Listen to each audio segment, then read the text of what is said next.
Metre की रेखा A B खींचकर ए व बिंदु ए व बिंदु बी से 45 अंश 30 अंश 50 अंश व 60 अंश के कोण बनाओ। ठीक है, ठीक। अब देखिए हम 5 सेंटीमीटर की रेखा खींचेंगे। इन्होंने एक चीज कह दी है कि ए बिंदु से और बी बिंदु से हमें बनाने हैं कोण। तो कोण अगर ए बिंदु से हमको कोण बनाने होंगे तो कितने कोण बनेंगे? 1 2 3 4 कोण बनेंगे। अगर बी बिंदु से बनाने हो तो कितने कोण बनेंगे? तो बी बिंदु पर भी 4 बनेंगे। तो टोटल कोण कितने बनेंगे? 8। आज हम केवल न्यून कोण पर ही चर्चा करेंगे और न्यून कोण बनाना सीखेंगे। न्यून कोण इसी पे बनाएंगे हम अभी। ठीक है, हम 5 सेंटीमीटर की रेखा खींचेंगे। आप लोग भी अपनी कॉपी पर 5 सेंटीमीटर की रेखा खींचेंगे। तो 5 सेंटीमीटर की रेखा खींचने पर ये जो हमारी स्केल होती है, जो हमारी पटरी होती है, तो सभी लोग अपनी अपनी पटरी उठा के देखिए। इस पटरी में लिखा होगा 0 और उसकी बाद लिखा होगा 1। दोनों के बीच में देखिए जो लाइनें खींची हैं तो 10 होंगी। ठीक है, ये छोटे वाले हमारे क्या है? मिलीमीटर। क्या है? मिलीमीटर। और 1 2 3 4 ये जो 15 तक लिखे हैं ये क्या है? सेंटीमीटर। क्या है? ये क्या है? सेंटीमीटर। ठीक है, छोटे वाले मिलीमीटर और बड़े वाले सेंटीमीटर। अगर ये वाली स्केल है तो ये कितने सेंटीमीटर की पूरी स्केल है?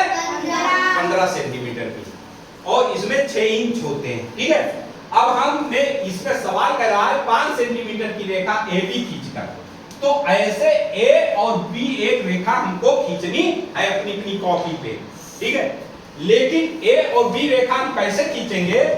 पहले तो हम एक ऐसे स्केल रखेंगे अपनी कॉपी पर और जहां पर 0 है वहां पर पेंसिल से एक नोक लगा देंगे, ऐसे चिन्ह लगा देंगे, पॉइंट लगा देंगे। ठीक है, एक पॉइंट में नहीं लगाया। और हमको 5 सेंटीमीटर की रेखा खींचनी है तो एक 5 सेंटीमीटर की जो बड़ी वाली लाइन है उसके ऊपर हमने पेंसिल से एक पॉइंट लगाया। ठीक है, समझ में आ रहा? आप दोनों पॉइंट F थोड़ी सी इधर से रेखा खींच दो और थोड़ी सी इधर से रेखा खींच दो, और स्केल जो है पटरी में 0 जहां पे लिखा वहीं से पॉइंट लगाएंगे। अगर हमने स्केल के किनारे से अगर खींच दिया तो 2-1 मिलीमीटर हमारी स्केल ज्यादा होती है तो हमारी सही नाप नहीं होगी। तो हमको जहां पर 0 के पॉइंट है और जहां पर 5 की लंबी लाइन है, 5 पे बिल्कुल एग्जैक्ट वहीं पर हमें पॉइंट लगाना है। तो इस पे हमें पॉइंट लगाना है। ठीक है, अब देखना हमारे बोर्ड पे तो ये लिखा 5 सेंटीमीटर की जाने नहीं मिल रही है तुम्हारे उस पे कॉपी पे, लेकिन ये पर्याप्त है। ठीक है, तो अपने कॉपी के हिसाब से करोगे तो सही लगेगा। ठीक है, तो 5 सेंटीमीटर की रेखा हम अपने को ये मान रहे हैं बोर्ड पे। ठीक है, अब 5 सेंटीमीटर की रेखा, अब हमने इस वाले पॉइंट को A मान लिया। ठीक है, अब इस वाले पॉइंट मान लीजिए हमने 5 सेंटीमीटर की रेखा खींच ली। ठीक, अब हमने इस वाले पॉइंट को A माना। ठीक है, अब हम क्या करेंगे? पहले A पर हमें 1 2 3 4 कोण हमको A पर मिलेंगे। ठीक है, जैसे हमने ये हमारे इसमें एक चांदा होगा तुम लोगों के पास, ये हमारे पास 360 अंश का है, ये नहीं। ठीक है, अब इससे हम कर रहे हैं। ठीक है, ये जैसे चांदा है। अब तुमको हम छोटा सा पहले तुम्हारे वाले पे बोर्ड पे उत्तर बताएं। अब हमको अगर ए पॉइंट पे बनाना है, ये बी है, तो ए का पॉइंट देखिए और अपना मिडिल पॉइंट इसमें देखिए। हमने इसकी नोक पर इसको ऐसे रख दिया और देखिए जो धारी गई है, तो धारी ये जो रेखा मैंने खींची है और हमारे चांदे में जो रेखा है उसमें आगे पीछे ऊपर नीचे नहीं होनी चाहिए। यानी कि हमारे चांदे से नीचे की रेखा दिखनी नहीं चाहिए।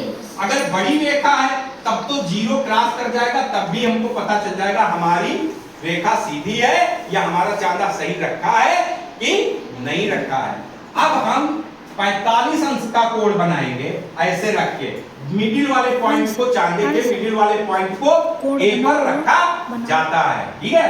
अब हमने ऐसे ही हमारे इसमें ये तुम्हारा हमने इसलिए समझाया है क्योंकि तुमको कॉपी पे करना है और हमारे पास बड़ा चांदा है, तो अब हम अपने इस चांदे का प्रयोग करते हैं, ठीक है। हम अपनी 5 सेंटीमीटर की रेखा इसको समझते हैं बोर्ड पर समझाने के लिए, ठीक है। ये सबको दिखाई पड़ रहा होगा। हमने इसका मिडिल पॉइंट मान लिया, ऐसे रख दिया। देखिए ये मिडिल पॉइंट है और हमारा मिडिल पॉइंट ये आ रहा है, ठीक है। तो हमने इसको ऐसे रख दिया, देखिए